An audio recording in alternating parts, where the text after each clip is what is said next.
This cute little baby you see in the background is my firstborn son, O. When O was born, I was 32 years old. I was a career woman. I had had 10 years working in educational tourism in this country. I was successful. I loved my job. I felt sure of myself. I was married. I had a nice house. I had a car.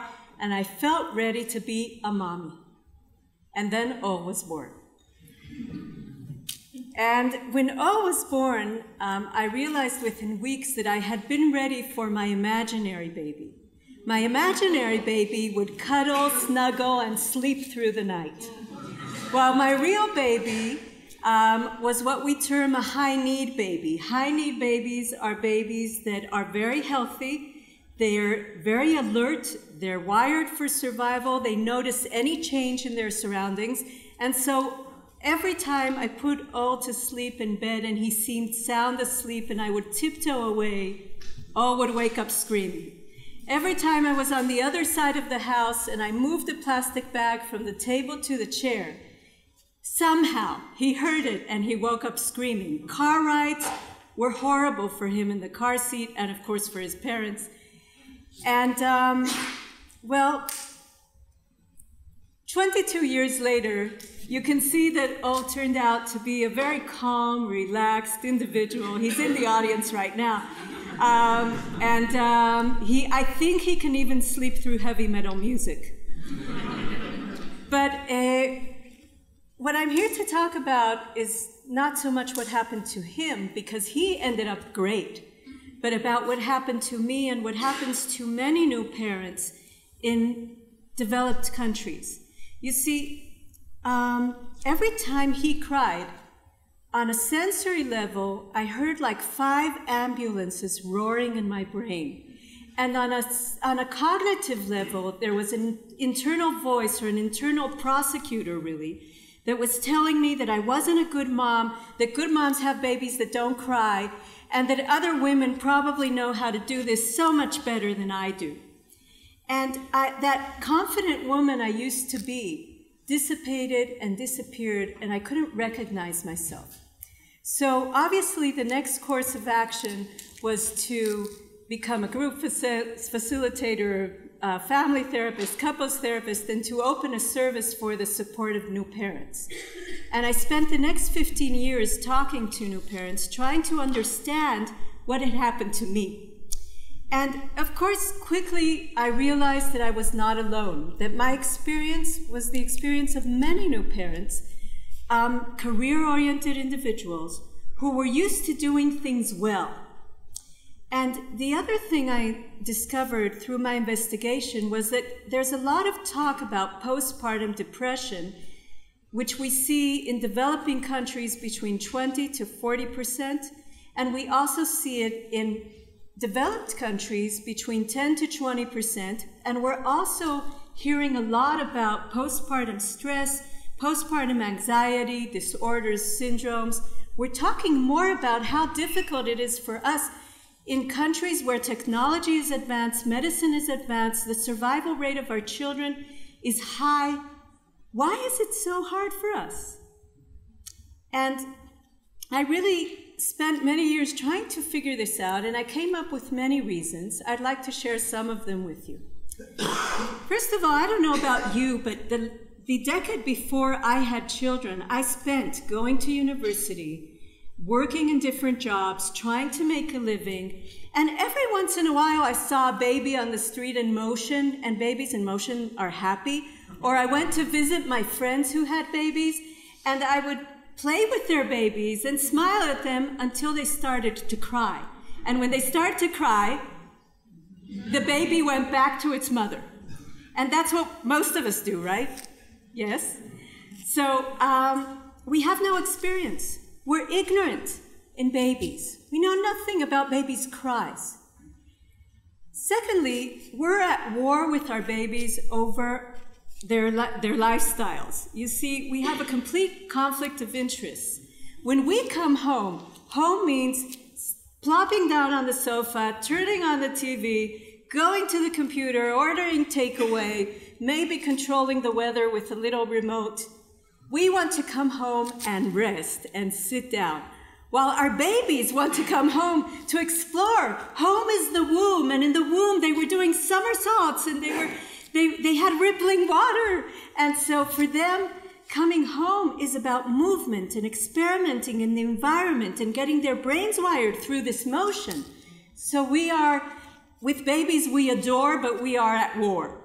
And another thing that became very clear to me the more I studied psychology was that the more you study psychology, the more frightening parenting becomes. Because we all become painfully aware of the fact that we can really screw up our kids.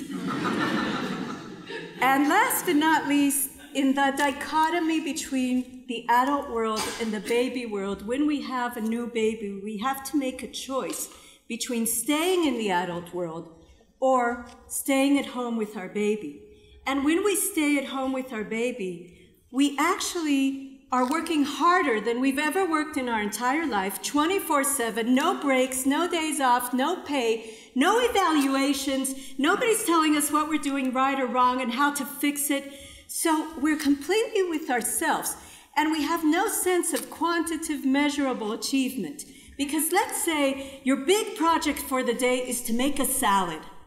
So you start cutting your salad, your baby is asleep, and yet, of course, your baby wakes up, you leave your salad, you go to your baby, you pick up your baby, you look at the diaper, you change the diaper, you feed the baby, you make the baby laugh. 28 minutes later, you come back to continue cutting your salad with baby in hand and one hand with a knife, and your lettuce has already wilted.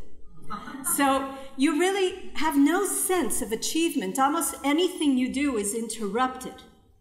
And for career people, that's really hard, because we're used to studying something, knowing how to do it, and feeling our accomplishments. And here, there's nothing to measure.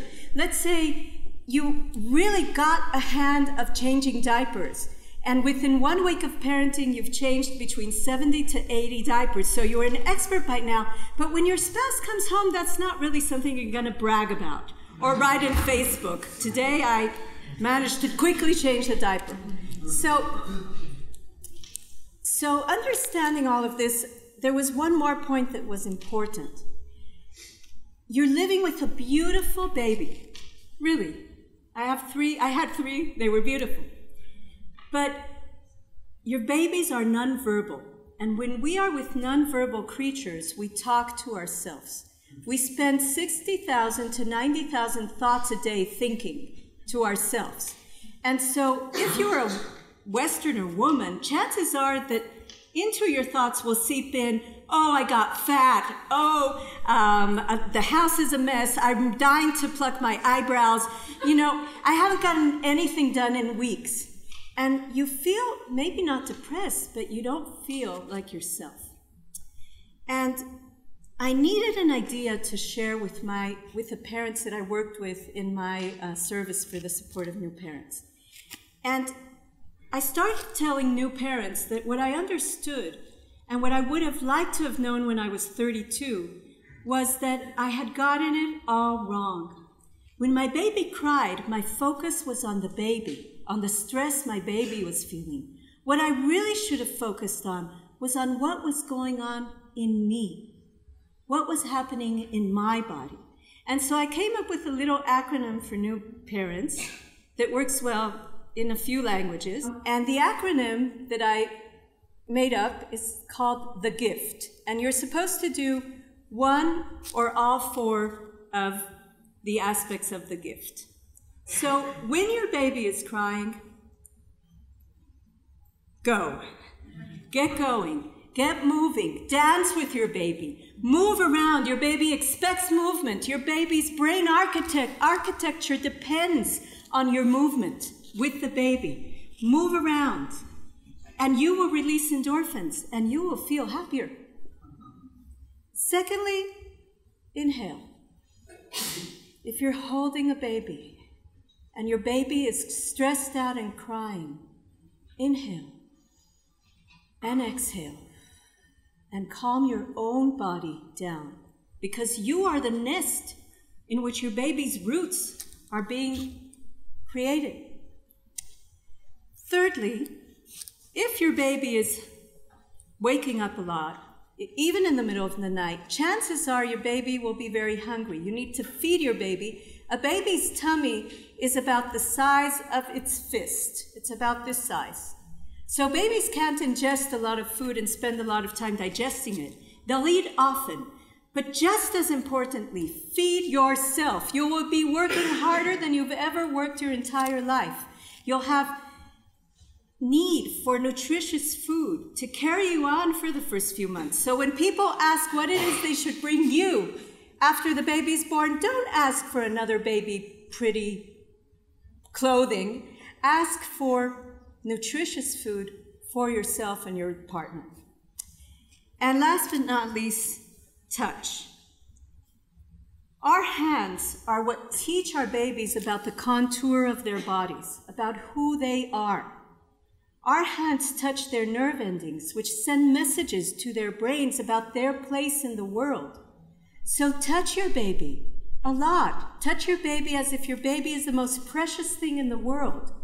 And on a cellular level, your baby will learn that he or she is precious. And hopefully they will treat their own body the same way for the rest of their lives.